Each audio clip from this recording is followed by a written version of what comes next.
Good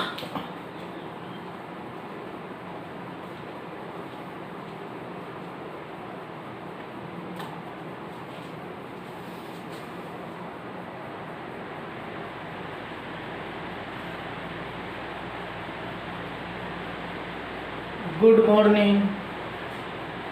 कैसे हैं आप सभी? इस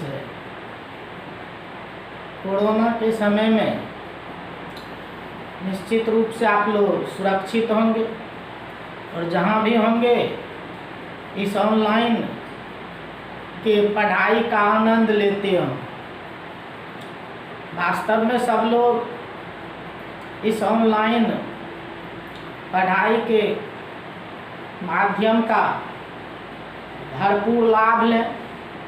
सब लोग पढ़ते चले, अपना काम करते चले, क्योंकि आगे भविष्य में क्या होगा किसी को पता नहीं है। तो वास्तव में हम भी सब कुछ को ध्यान में रखते हुए आपको मटेरियल देते जा रहे हैं। अगर आप ध्यान से पढ़ेंगे तो फिर किसी तरह की परेशानी नहीं हो। हमें उम्मीद है आप लोग जहाँ भी हैं इस पढ़ाई का आनंद लेते होंगे। तो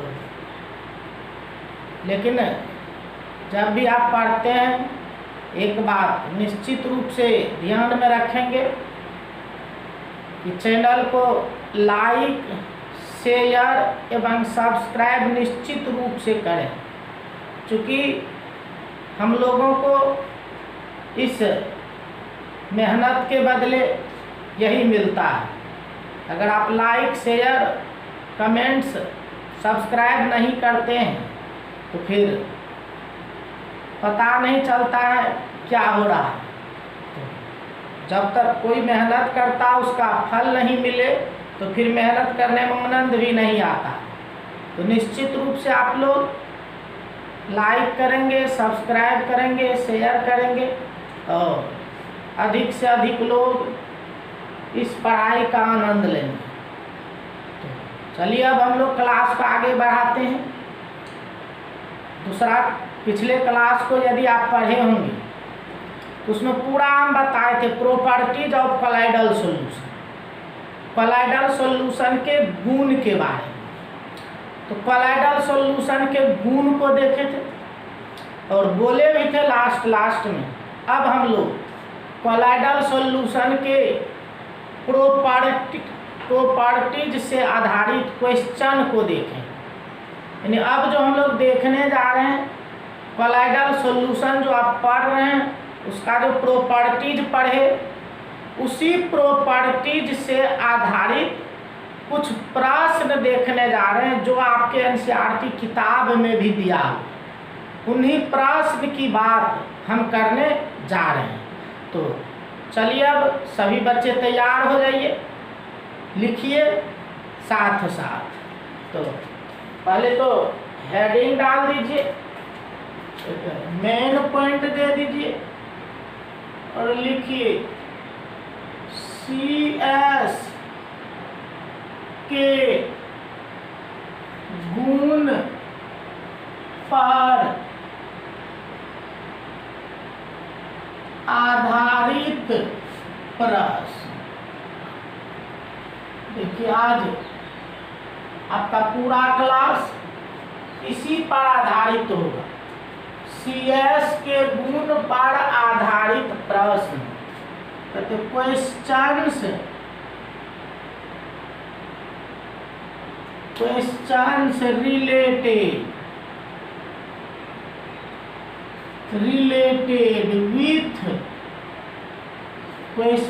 रिलेटेड विथ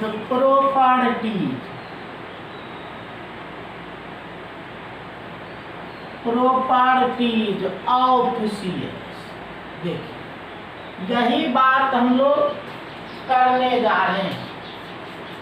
CS के गुण पर आधारित प्रश्न, questions related with properties of CS। तो देखिए इसी बात को करने जा रहे हैं।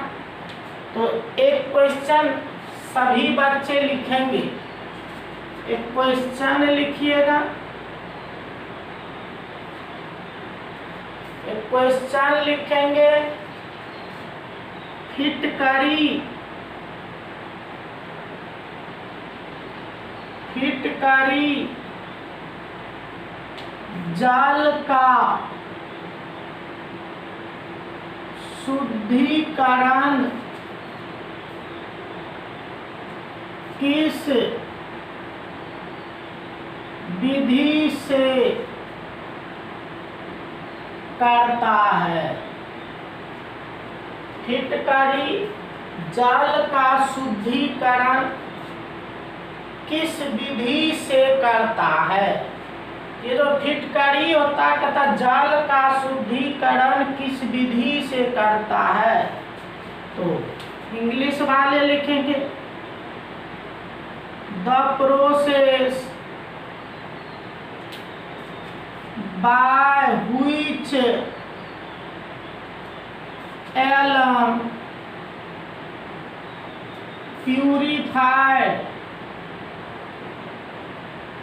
purified water is the process by which alum purified water is। तो सबसे पहले तो जानिए आंसर इसका जो होगा, आंसर होगा स्कंदन। स्कंदन क्रिया से प्यूरिफिकेशन करता। कहिएगा स्कंदन कैसे करता? तो स्कंदन से प्यूरिफिकेशन करता है। तो हम लोग आंसर में लिखेंगे किससे? तो स्कंदन से। कैसे जी? ये बहुत आसान है। याद कीजिए, आपको हम बता रहे थे कि अगर कोलाइडल सॉल्यूशन है, मान लो ये कोलाइडल सॉल्यूशन है, और बोले थे कोलाइडल सॉल्यूशन में किसी वैद्युत अपघटय को मिलाते हैं तो क्या होता है? याद है? कोलाइडल सॉल्यूशन में जब वैद्युत अपघटय को मिलाते हैं तो कहते हैं स्कंदन की क्रिया। स्कंदन होता है जी, कोलाइडल सॉल्यूशन में किसी बाहरी वैद्युत अपघटय को मिलाते हैं तो स्कंदन की क्रिया।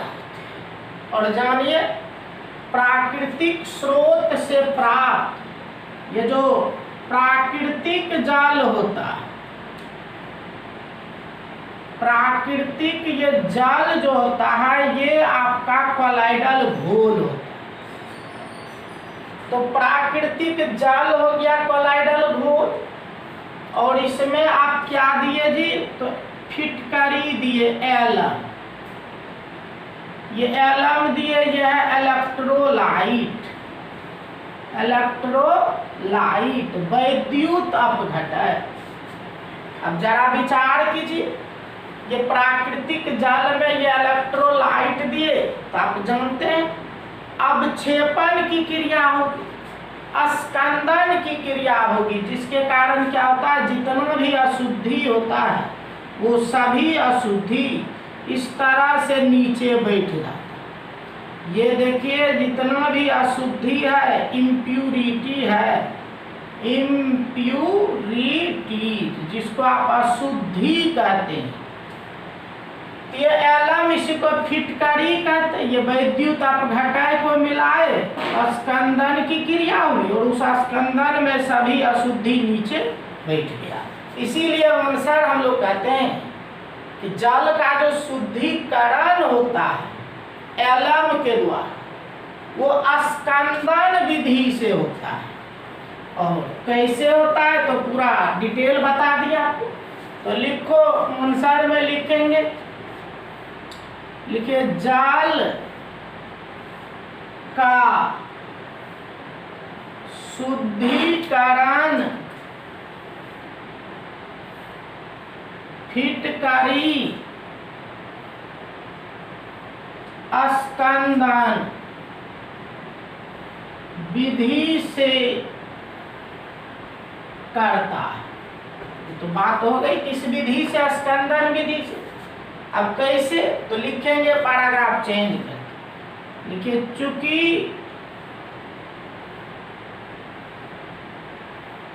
प्राकृतिक स्रोत से प्राप्त जल CS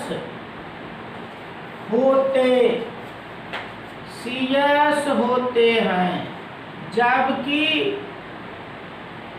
फिटकरी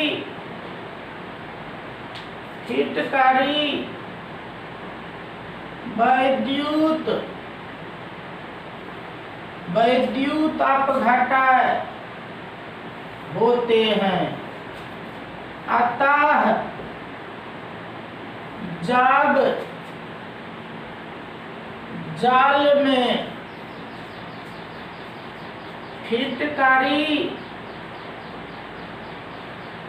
फिटकरी को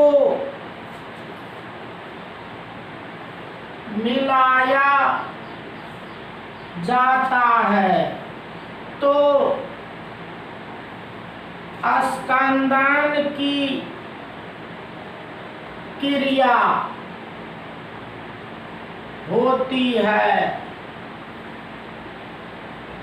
फलस्वरूप जल का शुद्धिकरण होता है।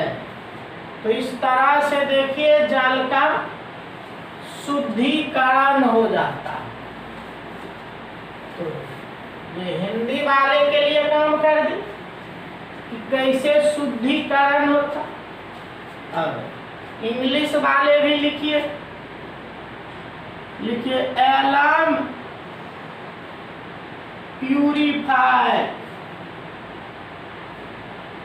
purified water with the help of coagulation, स्कंदन के द्वारा। तो पैराग्राफ चेंज करके लिखिए, since natural water is CS and alum is electrolyte, so if alum is added in water, then coagulation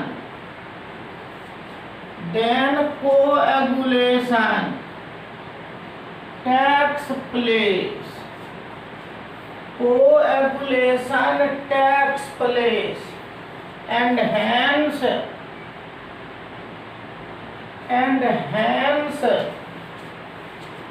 water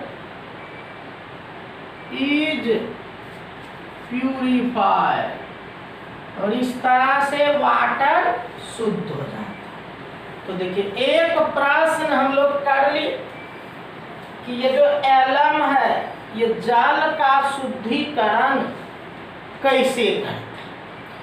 तो बिल्कुल स्पष्ट समझ with the help of coagulation process, स्कंदन के द्वारा ये शुद्धिकरण करता है जल का। तो चलो एक प्रश्न हम लोग डील कर ली। अब आगे बढ़ते हैं।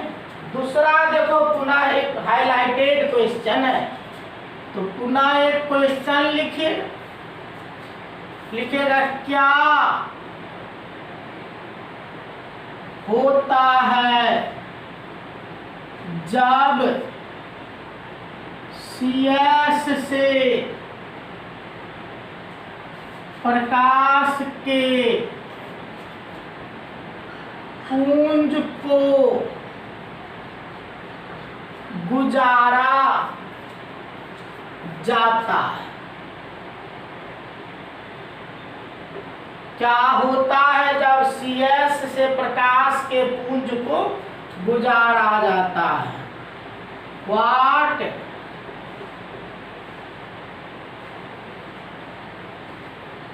What happened when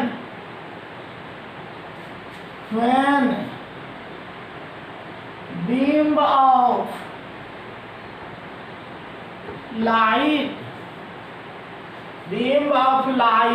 is passed through CS? देखिए यही है, कहता क्या होता है जब CS से प्रकाश के पुंज को गुजारते। तो ये चीज आप क्लियर पढ़ चुके हैं, करीब करीब समझ गए। तो हम आंसर भी लिखा चुके, बिल्कुल स्पष्ट आंसर इसका हम दे चुके हैं। याद कीजिए क्या कहे थे, ये कॉलॉइडल सॉल्यूशन है, ये कॉलॉइडल सॉल्यूशन है, कॉलॉइडल सॉल्यूशन। और याद कीजिए इससे जब प्रकाश के पुंज को गुजारे थे, तो प्रकाश के पुंज को गुजारे थे, क्या होता है यहाँ जो DP के कण थे उस पर पड़ने के बाद ये स्कैटरिंग हुआ था, प्रकाश के किरण का स्कैटरिंग हुआ था, जिसको हम लोग कहते हैं स्कैटरिंग ऑफ लाइट। और याद कीजिए इस प्रभाव का नाम हम लोग कहते हैं टिंडल प्रभाव।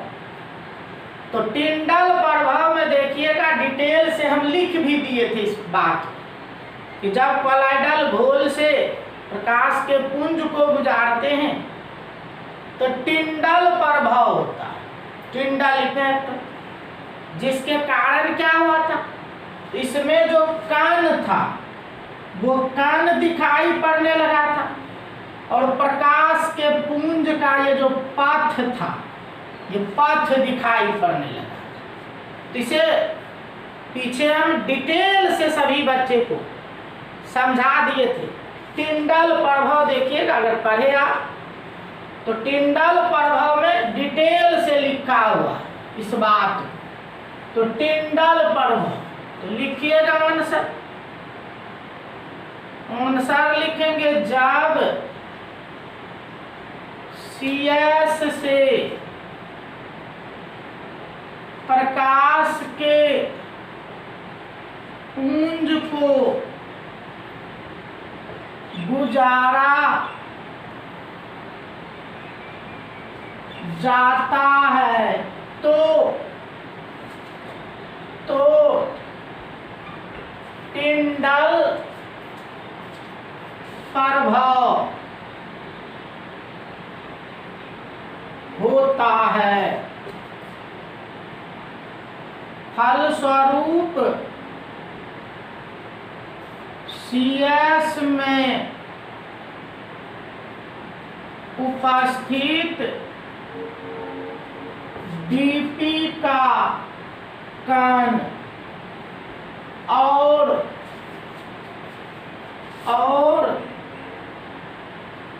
प्रकाश के पुंज का पथ और प्रकाश के पुंज का पथ दिखाई पड़ने लगता। तो यही देखिए, इंग्लिश में भी लिख सकते हैं, when beam of light is passed through CS, then Tyndall effect takes place. Due to this particles of dp and path of light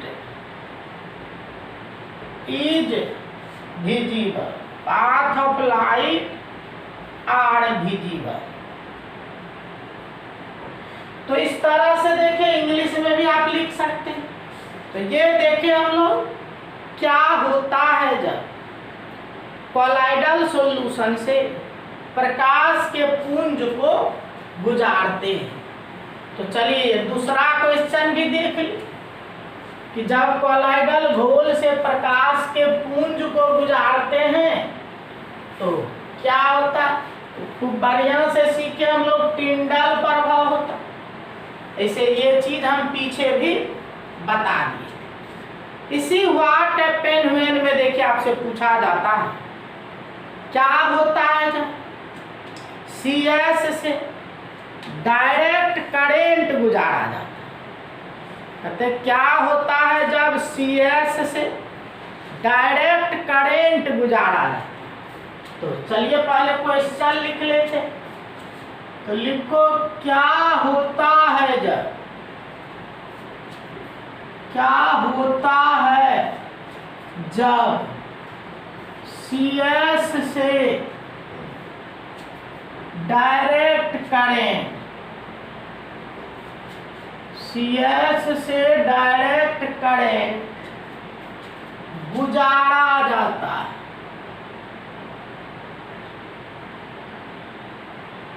गुजारा जाता। तो क्या होता है जब CS से डायरेक्ट करंट गुजारा जाता है। व्हाट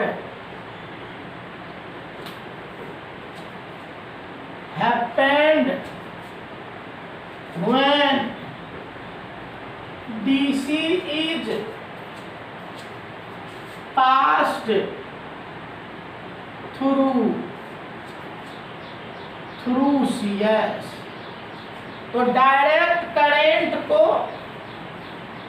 CS से गुजारते। ऐसे देखिए नई बात ये आपके लिए नहीं है, ये भी पीछे हम चर्चा कर चुके हैं। याद कीजिए एक चीज बताए थे, इलेक्ट्रोफोरेसिस वैद्युत कण संचलन की घटना। इलेक्ट्रोफोरेसिस वैद्युत कण संचलन की घटना आपको बताई। याद कीजिए क्या था, अगर पढ़ते हैं तो जरूर टावर काम कर रहा। वैद्युत कण संचलन की घटना क्या था, याद कीजिए आप कोलाइडल सॉल्यूशन लिए थे। ये था कोलाइडल सॉल्यूशन, कोलाइडल सॉल्यूशन। और इसमें दो तार डुबाए थे, एक कैथोड था एक एनोड था। ये एनोड है और ये कैथोड है। और कैथोड है तो DC करंट गुजारना है, तो इसको जोड़ देते हैं हम लोग इस तरह से। ये DC करंट दी और DC करंट दिए तो सोचिए क्या हुआ। ये पॉजिटिव है, इस पे पॉजिटिव है, इस पर निगेटिव है।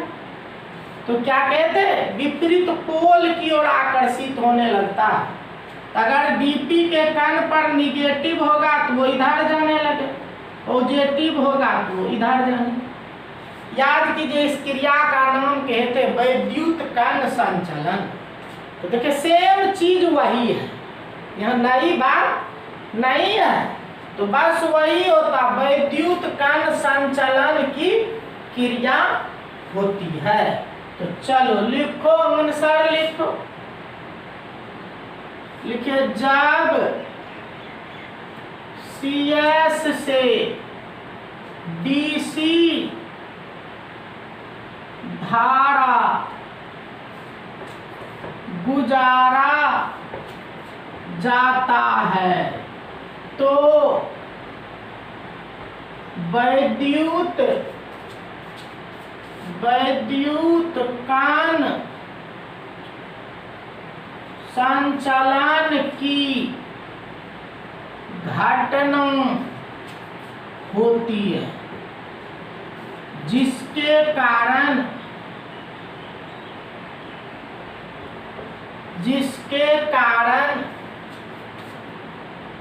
CS के DP का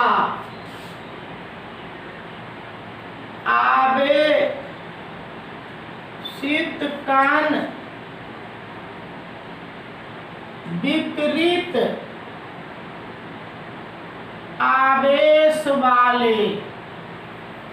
विपरीत आवेश वाले ध्रुव की ओर गमन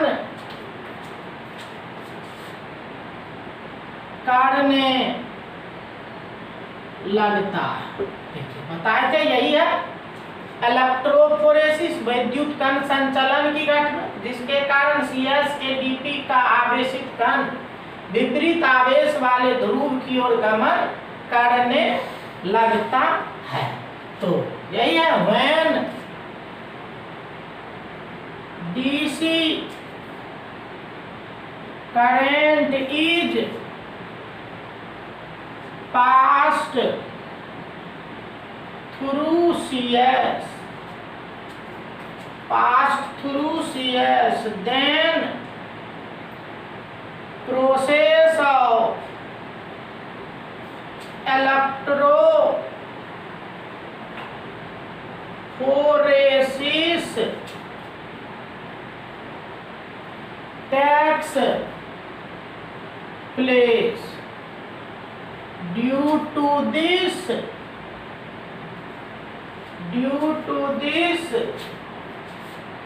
charged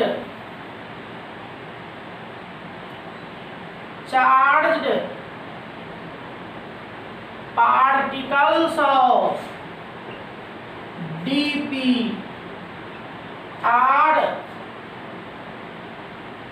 moved towards the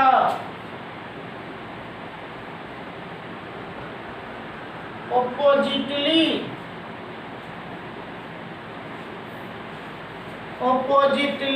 charged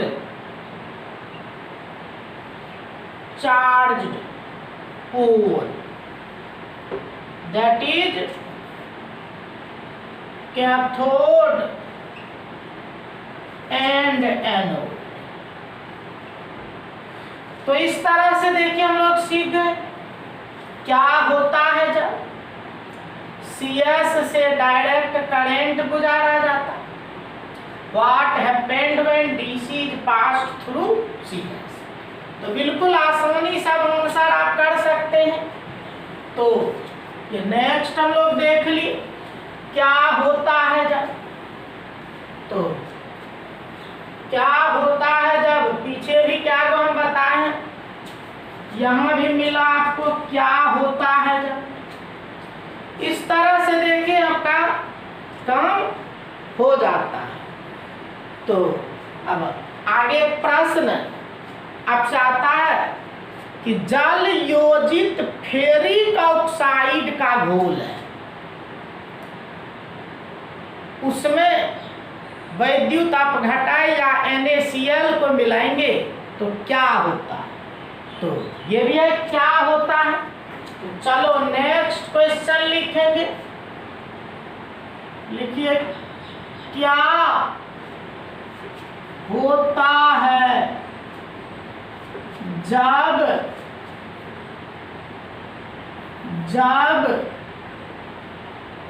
जल योजित फेरिक ऑक्साइड के घोल, क्या होता है जब जल योजित फेरिक ऑक्साइड के घोल में NaCl या वैद्युत अपघटन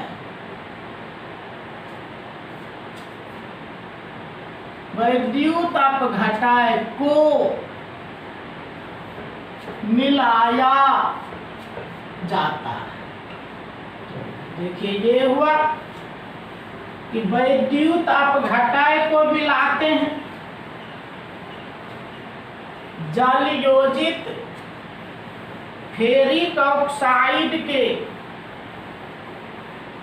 घोल में वैद्युत अपघटय को मिलाया जाता है। इंग्लिश में भी कहेंगे व्हाट happened when NaCl और electrolyte is added in aqueous solution of ferric oxide. तो फेरिक ऑक्साइड के जलीय घोल में NaCl को मिलाते हैं या इलेक्ट्रोलाइट को मिलाते। तो देखिए प्रबात तो वही है, विशेष अलग बात नहीं है। यहाँ भी वही बात होती है। देखिए आपका ये फेरिक ऑक्साइड का जलीय घोल है। फेरिक ऑक्साइड कहते हैं Fe2O3। यह फेरिक ऑक्साइड और ये फेरिक ऑक्साइड का जलीय घोल है। और ये जो होता है कॉलाइडल सॉल्यूशन, फेरिक ऑक्साइड का जो जलीय घोल है ये कॉलाइडल सॉल्यूशन होती है। और इसमें NaCl या इलेक्ट्रोलाइट को यदि आप मिलाएंगे तो याद कीजिए क्या होता है। जब किसी भी CS में वैद्युत अपघटय को मिलाते हैं तो सब बच्चे जान रहे हैं स्कंदन की क्रिया होती है। तो वास्तव में इस घोल में जब इसको आप मिलाएंगे तो कोएगुलेशन स्कंदन की क्रिया होगी।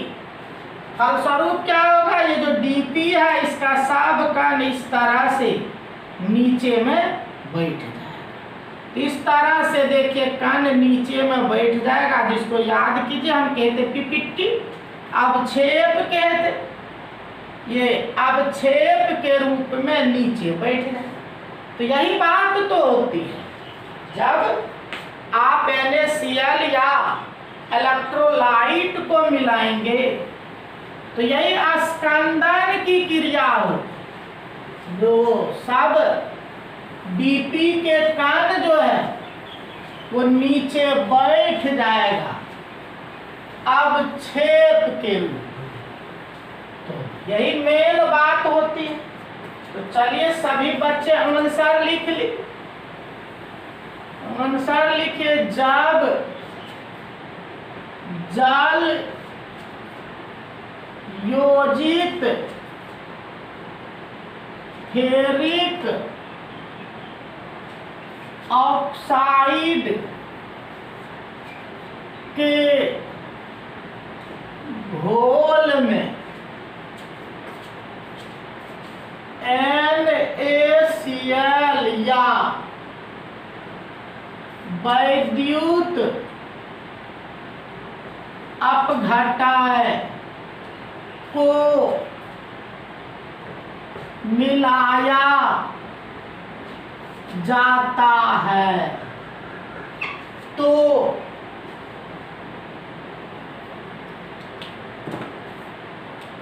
मिलाया जाता है तो स्कंदन की क्रिया होती है। फलस्वरूप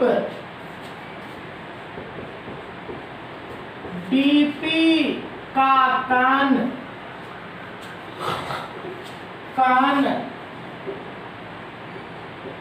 अवक्षेप के रूप में नीचे बैठ जाता है, बस यही होता, बैठ जाता। तो इंग्लिश वाले भी लिखे when NaCl और electrolyte is added in aqueous solution of ferric oxide, then process of coagulation takes place. Due to this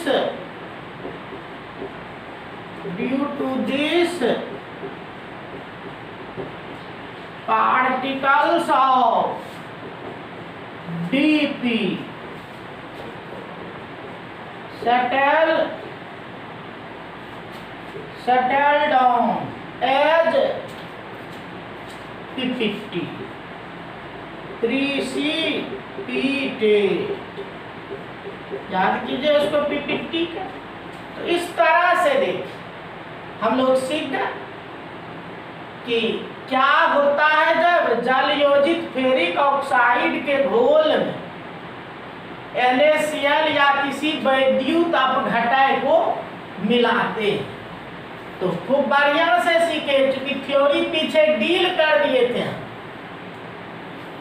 तो स्कंदन की क्रिया होती, डीपी के कण नीचे बैठने लगता है। तो ये देख रहे थे हम लोग क्या होता है। तभी 3 को बताए क्या होता है। अब देखिए आगे एक प्रश्न आता है, सभी बच्चे जानते हैं कि नदी होता है, एक समुद्र होता है। देखिएगा कहता है नदी और समुद्र के मिलन स्थान पर। आप जानते होंगे जितना भी नदी होता अंत में जाके समुद्र में मिलता। तो नदी जहाँ समुद्र में मिलता है तो कहा वहाँ प्रायः डेल्टा का निर्माण हो जाता, डेल्टा का फॉर्मेशन हो जाता। कहा ऐसा क्यों? नदी और समुद्र के मिलन स्थान पर प्रायः डेल्टा का निर्माण हो जाता, ऐसा क्यों? तो चलिए पहले क्वेश्चन लिख देते, सब आपके एनसीईआरटी में दिया हो। किताब अगर आप पढ़ेंगे तो सभी प्रश्न से आप मिल सकते हैं, आपकी किताब से ही सभी बात हम बोलते हैं। तो चलो लिखो सभी बच्चे, तो लिखिए नदी और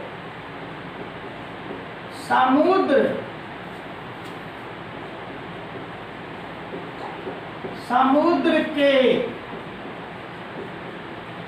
मिलन स्थान पर प्रायः डेल्टा, नदी और समुद्र के मिलन स्थान पर प्रायः डेल्टा का निर्माण हो जाता है। क्यों? तो कहते हैं नदी और समुद्र के मिलन स्थान पर प्रायः डेल्टा का निर्माण हो जाता है। क्यों? तो लिखिए जनरली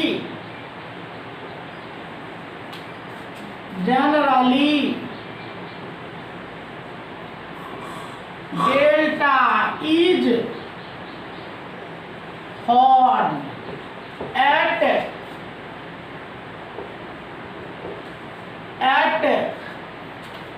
meeting place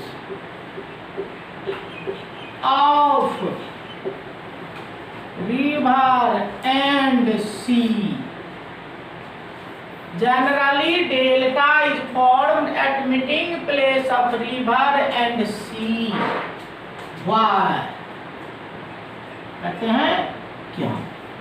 कि क्यों ऐसा होता है, ऐसा हो जाता है क्यों? तो आइए बहुत अच्छी तरह से आप समझ सकते, बहुत आराम है, कहीं कोई कष्ट नहीं होगी। तो देखिए, मान लीजिए ये नदी आ रहा, ये आपका नदी है, ये नदी, और ये आपका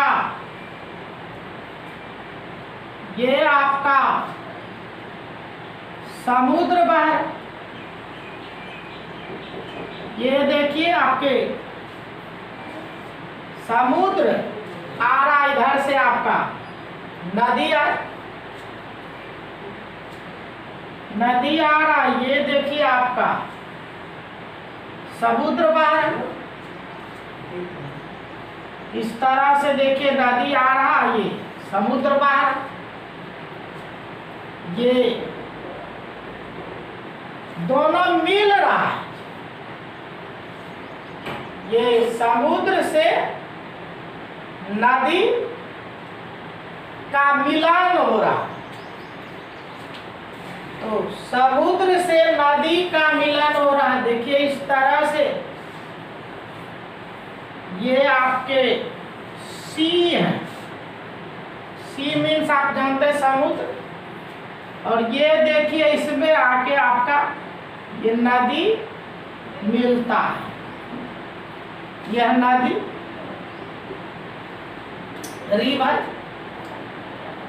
अब देखिए कहता इसी पॉइंट पे ये समुद्र है और ये नदी है, तो कहता है यहाँ पर जो है ये डेल्टा बन जाता है।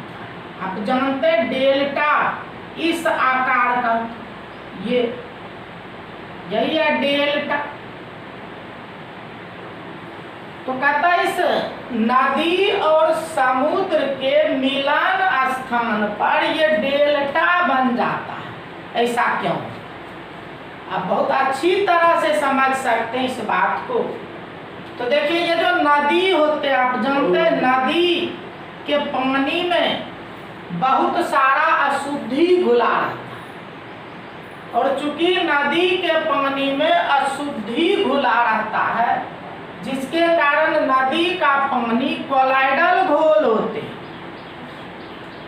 नदी के पानी में चूंकि अशुद्धि घुला रहता है, इसीलिए नदी का पानी कोलाइडल घोल होते हैं। और ये आप तो सभी बच्चे जानते होंगे, इस समुद्र में अनेक वैद्युत अपघटय घुले होते हैं, प्रायः नमक। तब जरा विचार कीजिए, ये कोलाइडल घोल आ रहा और यहाँ वैद्युत अपघटय है। आप क्या जानते हैं, कोलाइडल घोल में जब वैद्युत अपघटय मिलता है तो स्कंदन की क्रिया होती है। तो वास्तव में नदी के पानी जो कोलाइडल घोल है और समुद्र में जो विद्युत अपघटय है, जैसे मिलेगा स्कंदन होगा, और स्कंदन होगा तो डीपी के कण क्या है वो नीचे बैठ जाएगा। इस तरह से देखिए बैठते रहता, बैठते रहता, बैठते रहता, निरंतर ये काम होते रहता, होते होते होते होते यहाँ डेल्टा का निर्माण हो जाता। यही देखिए मेन है कि समुद्र और नदी के मिलन के स्थान पर इस तरह से डेल्टा बन जाता, जिसको हम लोग बहुत अच्छी तरह से समझ ली। क्या समझे कि ये नदी का पानी कोलाइडल घोल है और समुद्र में बहुत सारा वैद्युत अपघटय होता है, इसीलिए जब ये मिलते हैं तो स्कंदन की क्रिया होती है। वो जो समुद्र नदी के पानी में अशुद्धि के कण है वो बैठने लगते हैं, और बैठते बैठते अंत में डेल्टा का निर्माण कर देता है। देखिए यही था, समुद्र और नदी के मिलन स्थान पर प्रायः डेल्टा का निर्माण हो जाता है। क्यों? तो हम लोग बहुत अच्छी तरह से इस बात को समझ लिए हैं। तो चलिए अब आंसर लिख लीजिए सभी बच्चे। लिखे, चूंकि नदी के पानी में अनेक अशुद्धि घुले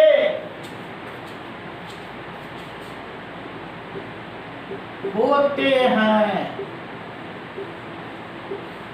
जिसके कारण यह सीएस के जैसा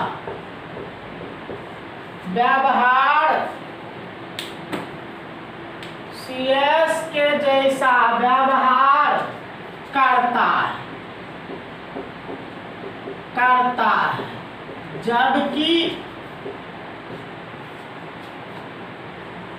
समुद्र के जाल में अनेक वैद्युत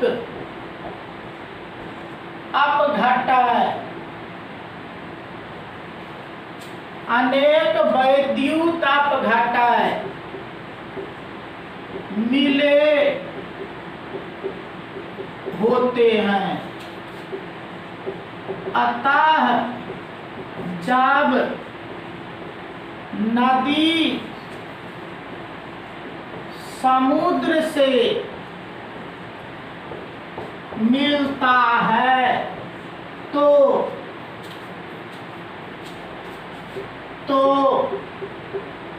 नदी के जल में स्कंदन की क्रिया होती है। फलस्वरूप डीपी का कान नीचे बैठता रहता है और अंत में डेल्टा का निर्माण कर देता है। तो इसी तरह से मेन होता है। Since many impurities are present in river water, so it acts as CS and many electrolytes are present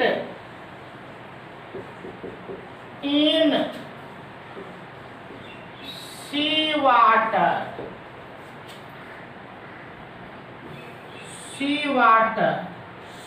So if river water meets with sea, then process of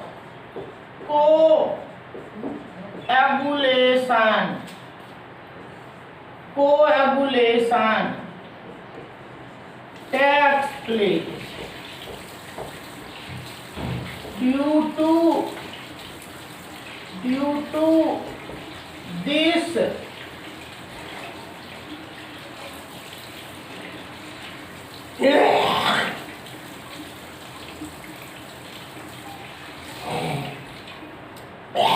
Due to this DP particles present in the river water are settled down.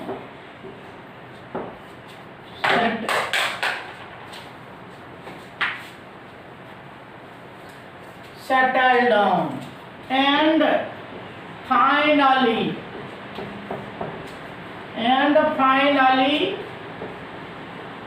forms a delta.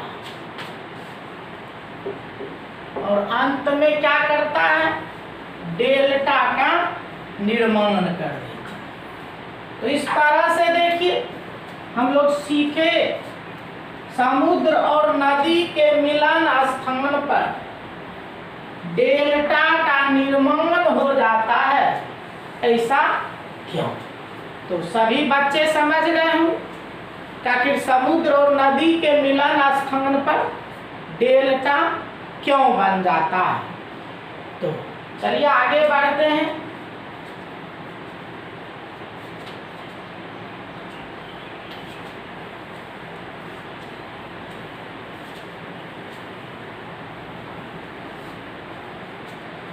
तो question लिखिएगा, charm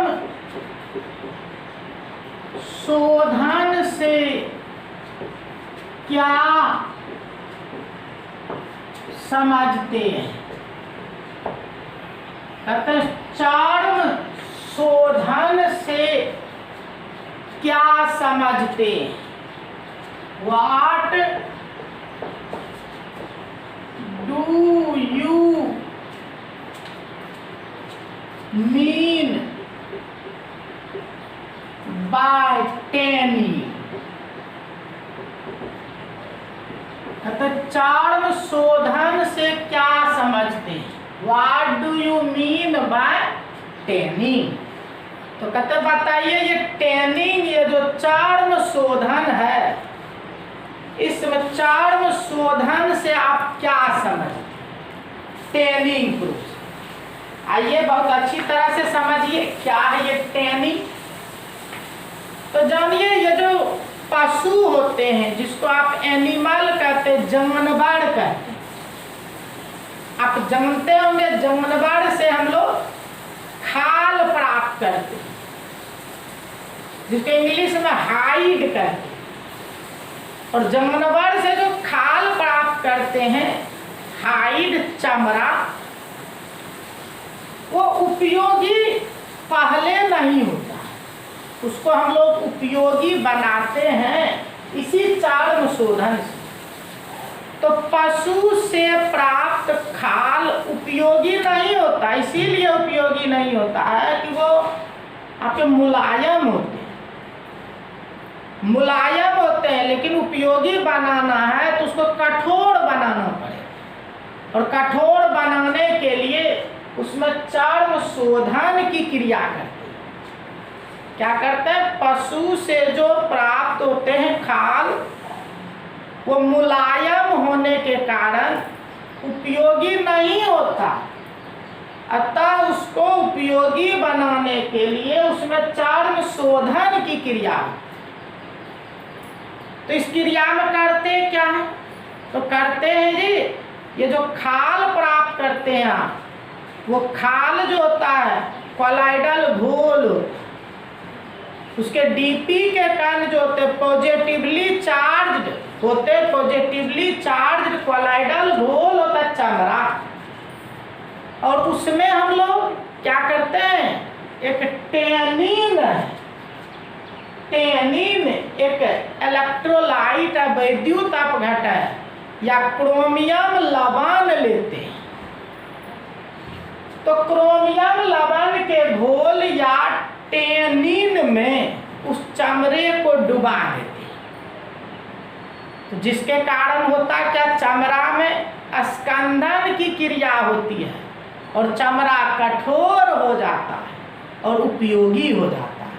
इस तरह से चमड़े को उपयोगी बनाने की जो बात होती है, इसी को हम लोग कहते हैं टैनिंग, चार शोधन। तो चलिए लिखिए, तो हिंदी वाले लिखिए, पशु से प्राप्त खाल मुलायम होने के कारण उतना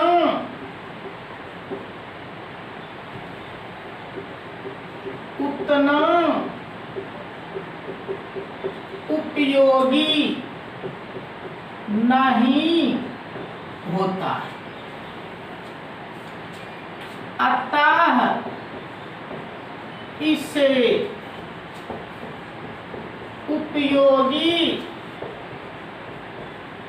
बनाने के लिए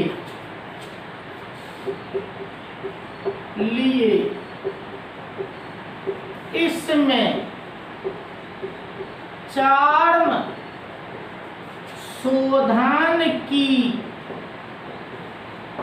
क्रिया की जाती है। चार्म शोधन की क्रिया की जाती है, जिसके कारण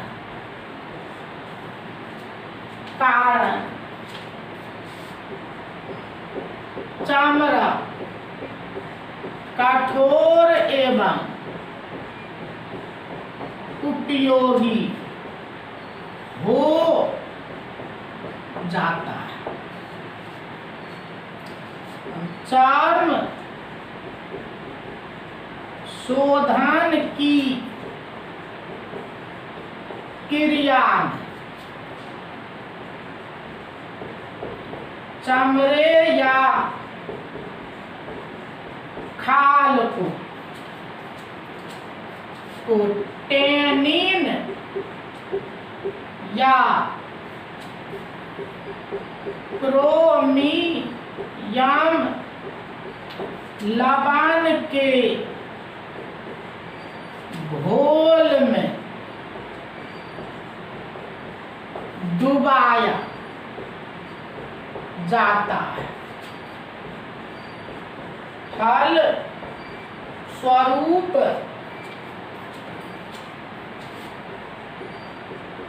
खाल में स्कंदन की क्रिया होती है,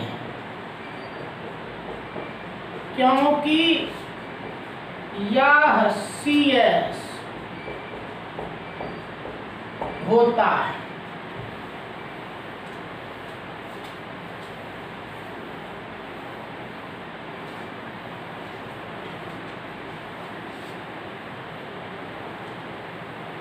क्योंकि यह CS होता है, CS होता है। लिखिए, इस स्कंदन के फलस्वरूप खाल में उपस्थित कण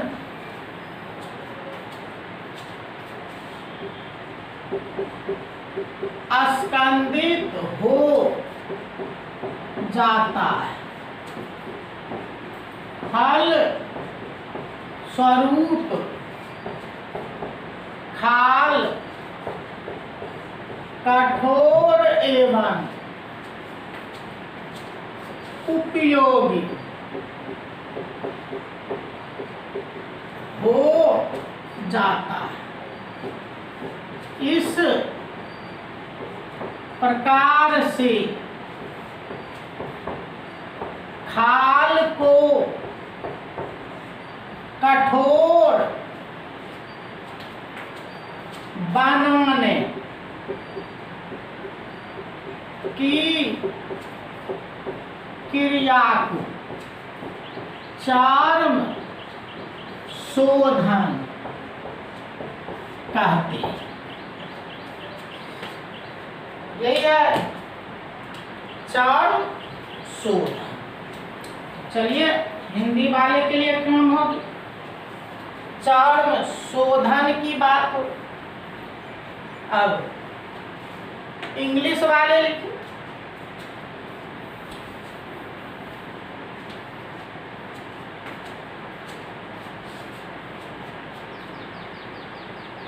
hide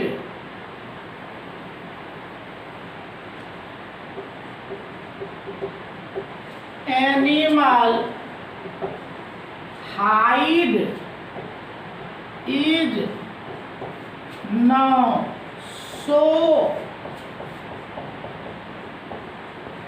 so applicable due to soft in nature. So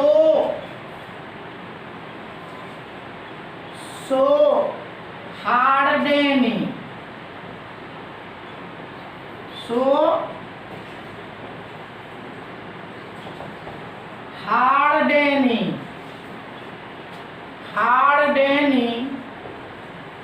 process is done with the help of tanning process. With the help of tanning process. In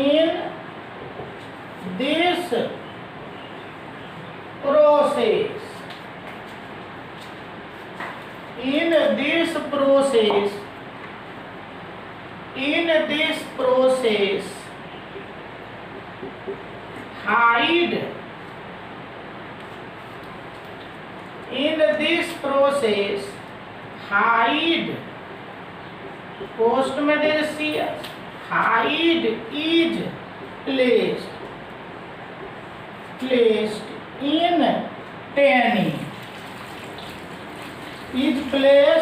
tannin or aqueous solution of chromium salt. Due to this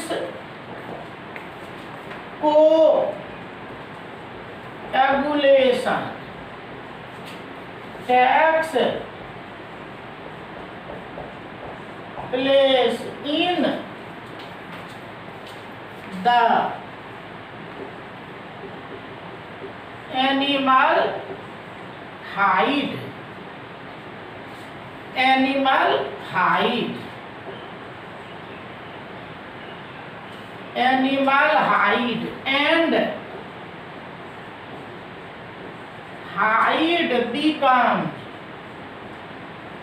becomes hard and useful. तो hard and useful.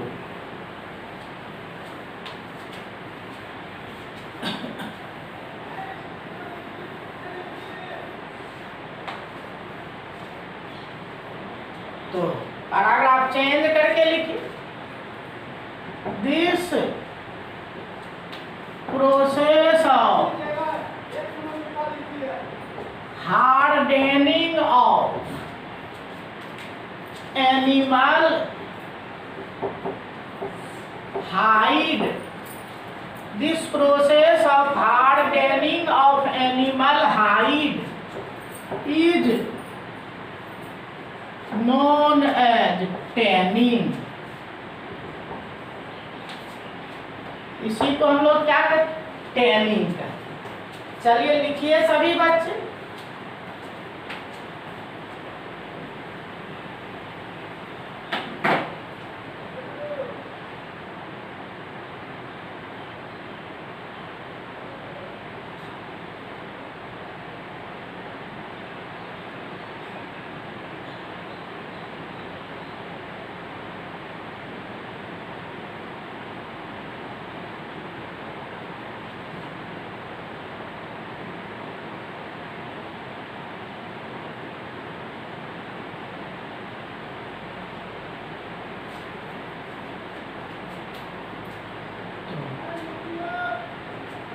ये हम लोग देखे। अंतिम question लिखिएगा, question लिखिएगा स्कंदन, स्कंदन मौन से आप क्या समझते हैं? स्कंदन मौन से आप क्या समझते हैं? तो यही बात करना है कि स्कंदन मौन से आप क्या समझते हैं। क्या है यह स्कंदन मौन? What is coagulating value? What is coagulating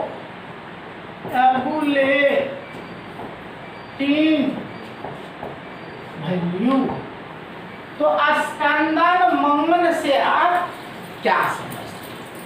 तो चलिए यही स्कंदन मौन से हम लोग अगले क्लास में मिलेंगे।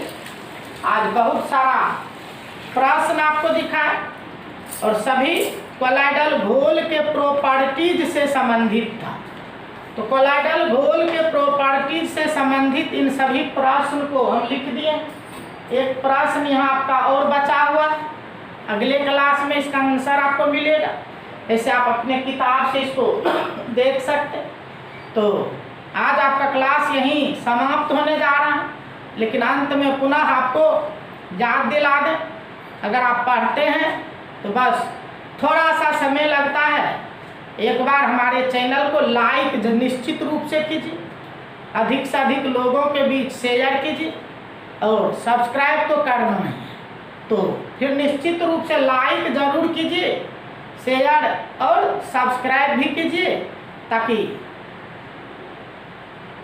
आपका काम बेहतर हो और ये काम चलता रहे और आपकी पढ़ाई बाधित नहीं हो। तो चलिए आज आपका क्लास यहीं अंत होने जा रहा। सभी बच्चों को धन्यवाद।